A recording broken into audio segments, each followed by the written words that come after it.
বন্ধুরা, দাস কিচেনের একটি নতুন ব্লগে সবাইকে স্বাগত। আজ আমরা রান্না করব বাঁধাকপি দিয়ে আলুর তরকারি। তার জন্য আমি ওভেনে কড়াইয়ে তেল দিয়ে দিয়েছি।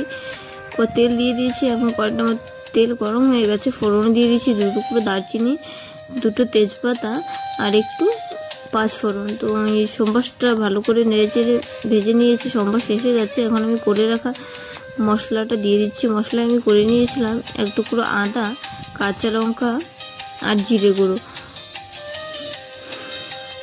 আর এখন আমি অ্যাড করছি এতে হলুদ আর নুন। তো হলুদ নুনটা আমি ভালো করে মশলার সাথে মিশিয়ে কষিয়ে নেব। কষানো হয়ে গেছে। এখন আমি অফ ক্যামেরায় সেদ্ধ করে রেখেছিলাম আলু, আর যে আলুটা আমি ভেঙে দিয়েছি যাতে মশলা সম্পূর্ণভাবে আলুর মধ্যে ঢোকে মেশে, তার জন্য আমি আলুটা একটু ভেঙে দিয়েছি। আমার আলু কষানো হয়ে গেছে। এখন আমি সেদ্ধ করে রাখা বাঁধাকপিটা দিয়ে দিচ্ছি। একদম নতুন রেসিপি, তোমরা কখনো খেয়েছো কি না জানিও। আর যদি খেয়ে না থাকো অবশ্যই একদিন বাড়িতে ট্রাই করো। তো আমি সব কিছু একসাথে মিশিয়ে নিচ্ছি ভালো করে। খুব তেল মশলা কম দিয়ে, দেখতেই পাচ্ছ গরমের মধ্যে তো তেল মশলাটাকে যত অ্যাভয়েড করা যায় ততই ভালো। আমার কষানো হয়ে গেছে। এখন আমি ঝোলের জন্য জল দিয়ে দিচ্ছি।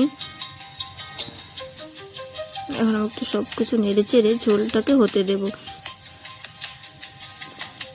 ঝোলটা আমার ফুটে গেছে। আমি একটু ভালো করে নেড়ে চেড়ে দিচ্ছি। আর এখন গরম মশলা দিয়ে দিচ্ছি। গরম মশলা দিয়ে 1 মিনিট ফুটিয়ে নেব আমি। অবশ্যই বন্ধুরা তোমরা বাড়িতে একদিন ট্রাই করে আমাকে জানিও কেমন হয় খেতে। তো আমার বাঁধাকপি আলু দিয়ে তরকারি রেডি। তো রেসিপিটি যদি ভালো লেগে থাকে লাইক, কমেন্ট, শেয়ার করে পাশে থাকো। হ্যাঁ, সাবস্ক্রাইব করা না থাকলে অবশ্যই সাবস্ক্রাইব করে দিও। তো আজ এই পর্যন্তই। দেখা হচ্ছে নতুন আরেকটি ভ্লগে। সবাই ভালো থাকবেন, সুস্থ থাকবেন। টাটা।